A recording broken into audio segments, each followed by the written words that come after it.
It was Monday night and nearly 8:30. I'd spent the night working on a project, which still needed much more work, in my home office.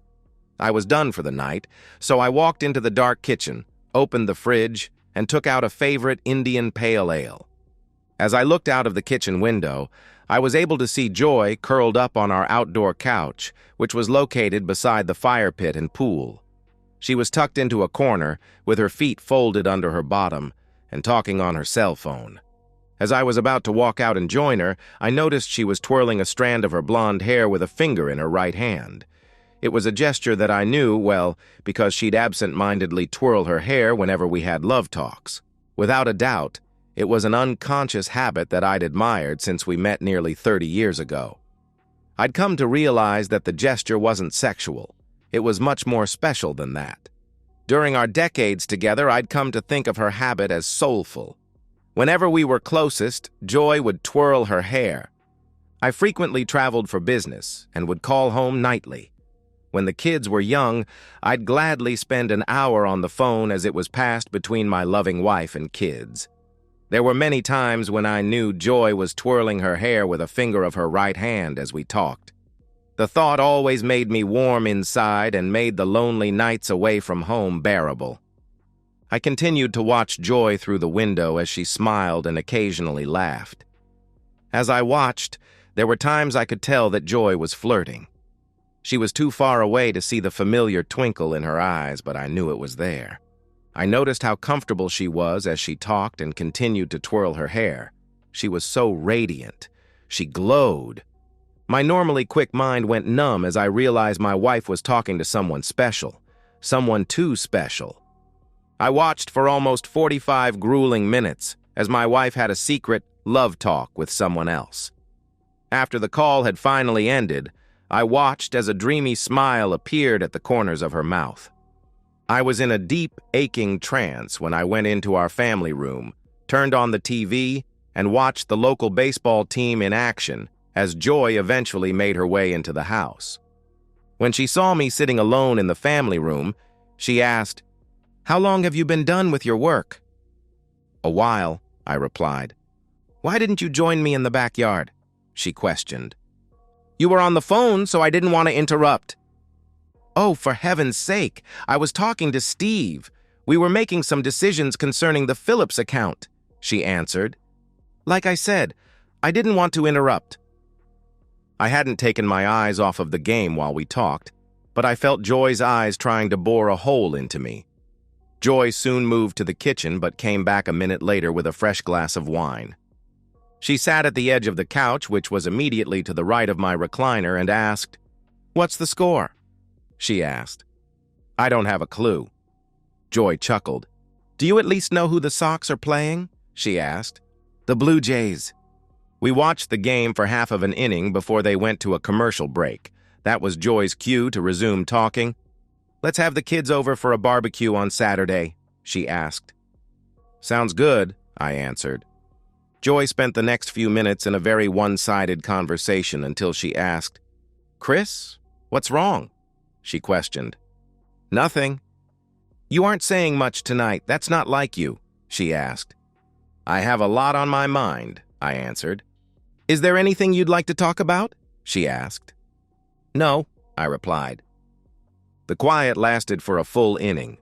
When a commercial break started, Joy jumped up from the couch and, with practiced ease, pulled her blue V-neck t-shirt over her head. She had a huge grin on her face as she offered, "How about turning off the TV and meeting me upstairs? I'm sure I can work your stress away." "No thanks, Joy. I'm not in the mood tonight," I answered. Her grin got bigger as she reached between my legs. "Come on, big boy, Mama needs you," she echoed. I looked into Joy's eyes. "What don't you understand about I'm not in the mood tonight?" I roared. "What the hell's the matter with you? I'm only trying to be nice," she answered. "Joy, you turn me down for intimacy at least twice a week. If I turn you down once a year, you whine like a 4-year-old. Grow up and leave me alone," I replied angrily. If looks could kill, I would have been an overcooked pork loin. Joy gave me a disgusted look before she turned and left the room. For the first time during our marriage, I slept in the guest room. Well, I laid on the guest room bed. And I planned. When the bedroom clock read 3 o'clock in the morning, I knew it'd be less than worthless to remain in bed. So, I got up, showered in the kids' old bathroom, and sneaked into the master bedroom for my clothes. The first part of my plan was easy. Before leaving for work, I downloaded a tracker app into Joy's personal and business phones and synced them to my laptop and iPhone. I arrived at work with 2 large Dunkin' Donut coffees and a sleep-deprived headache. Surprisingly, it was a fairly productive day. It was imperative that I put the finishing touches on my presentation before leaving early the next morning for a quick 2-day trip. Tuesday night was more than a bit frosty at home. I slept in my bed, but there was very little talk and no intimacy. I left the house early the next morning for the second day in a row, but that time I went to the airport for a 7:20 flight. Wednesday afternoon was productive, and I was able to close the gap on several key points with our client. I was confident I'd leave with a signed contract the following morning. I'd checked Joy's location every few hours and was relieved that she was either at home or work. But at the same time, I knew, in my gut, Joy was having an affair. That night, I ate an early dinner at the Marriott Lounge before checking on Joy's location. Again, at 7:30, she was somewhere new. Joy was at an address in an upscale neighborhood located in a town several miles from our home, her boss's home. It appeared that she'd stayed Tuesday night and drove to work from Steve's home the next morning. The next few months were stressful, but surprisingly quick. As we survived at home, Joy tried to aggressively worm her way back into my good graces. I was pleasant and non-confrontational, but I kept my distance. The few times we did have love, it was simply functional. It's always good to get your rocks off. By tracking Joy, I'd learned that she'd confined her affair to times when I'd traveled. After my second business trip, I installed 4 video cameras around our home, 1 each in the kitchen, family room, guest room, and master bedroom. The only thing I learned was that after I left the house for a trip, Joy would pack enough clothes to stay at Steve's home for the duration of my trip. I was recommended to a family law attorney by our company attorney. Since our kids were grown and out of the house, our divorce would be a simple 50-by-50 split. Though it was doubtful a private investigator would be able to get any video or pictures because we couldn't invade the privacy of Steve Miller's home, it was recommended that I hire a private investigator to document Joy's living arrangements while I was out of town. However, as smart as cheaters might think they are, most do stupid things. My private investigator discovered that Joy and Steve enjoyed intimacy outside in his secluded backyard. I had pictures of Steve loving Joy while she sat on the edge of his pool and all over the backyard. I had many photos of my cheating wife doing things whitey him that she won't do for me. Other than my boss and personal assistant, everyone at work thought I was on a business trip. I'd left home early Wednesday morning and had breakfast in town. After the app showed me Joy had left for work, I started for home. For 2 solid days, I neatly packed and sealed cardboard boxes with everything that belonged to Joy. Friday morning was going to be D-Day, but first, I had to make 3 very difficult phone calls on Thursday evening. Our 3 kids ranged in age from 22 to 27. The youngest had recently graduated from college and was a first-year kindergarten teacher. The older 2 were also college grads and also professionally employed. Each call was similar in its grotesqueness.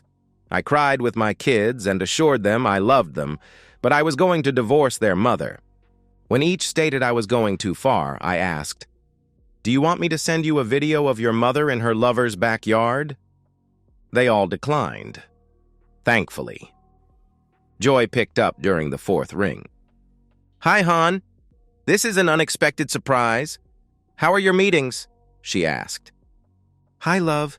Meetings are meetings. You know how it goes." "How is work?" I asked. "I'm so happy it's Friday because I can't wait for you to get home. It's been a long, lonely week. I'm hoping we can do a little making up. Maybe a whole weekend's worth," she answered. I immediately noticed that Joy didn't answer my question about work, so I surmised she'd become a practiced liar during the last few months. Joy continued. "So, what do I owe the pleasure of this call?" she asked. "Well, I have a question for you. It may sound weird, but I'd like an answer," I answered.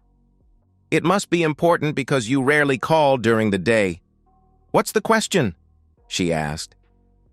"Do you like my smile?" I questioned. "Do I like your smile? What kind of question is that?"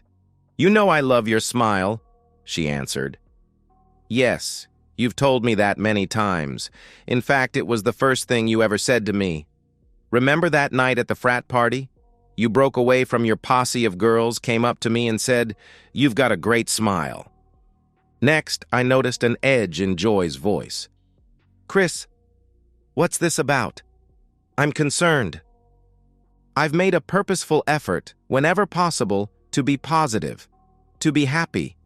It's been a challenge at times, but living with the love of my life and my best friend, along with 3 amazing children, has made it worth the effort," I answered.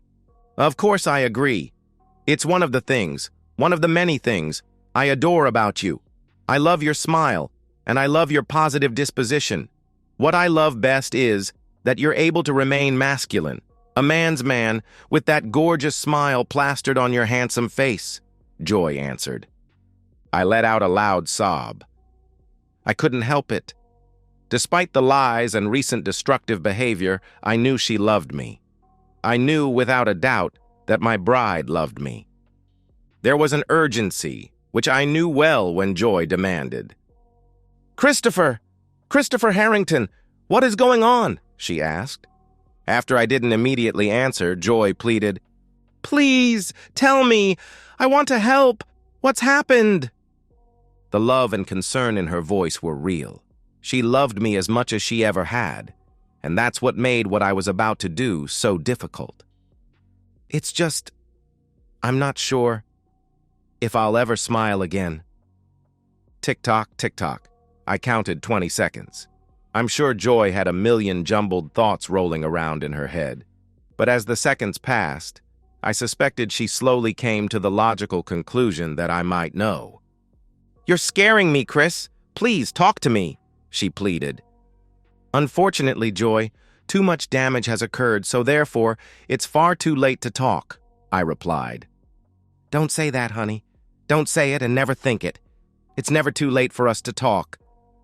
"But it is too late. Any talk, any discussion has to be based on love, trust, and respect. I know you love me, Joy. I know it. And I love you too. And I always will. That's what makes this so hard, but I no longer trust you. And I know you don't respect me." Joy started to speak, but I talked over her. "You can't possibly respect me." With an edge in my voice, I said, "Joy, come to the front living room window. Come to the—" "Christopher, what are you talking about?" she asked. I repeated, "Joy, I asked you to come to the front living room window." Joy started.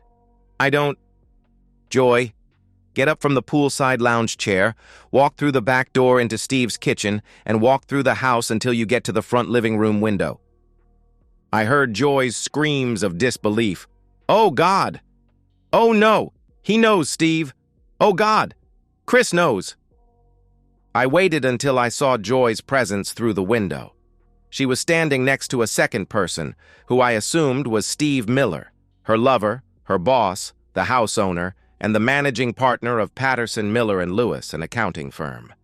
Because of the sun's glare on the window, it was impossible for me to see much more than movement and shadows.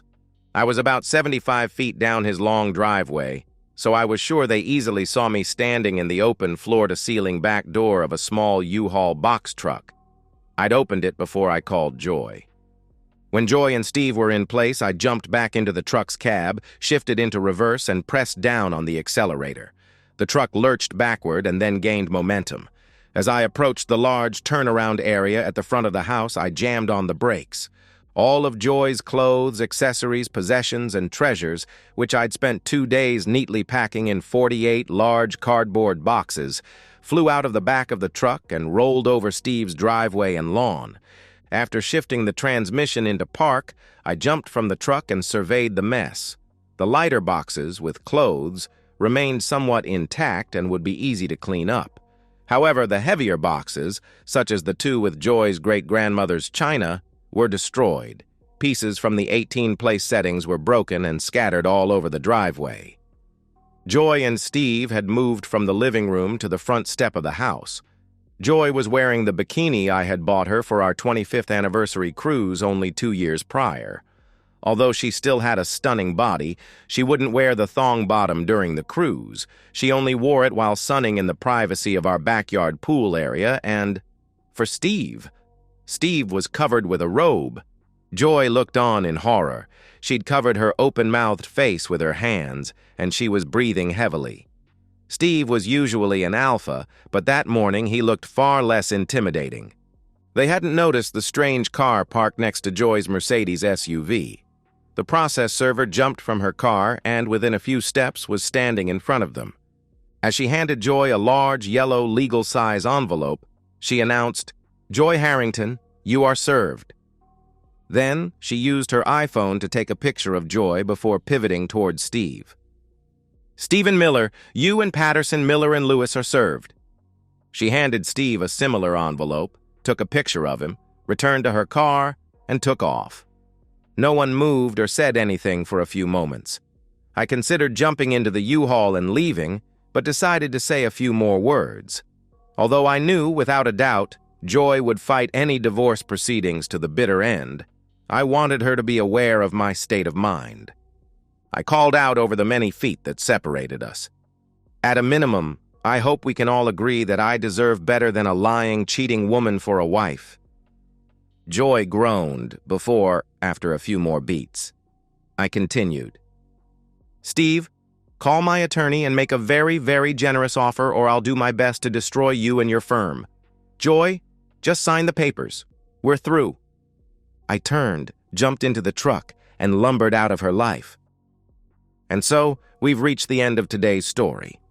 Was it what you expected, or did it take a twist you didn't see coming? I'm curious to hear your thoughts. Share them in the comments below, and let's get a conversation going. If this story kept you hooked, make sure to hit that like button.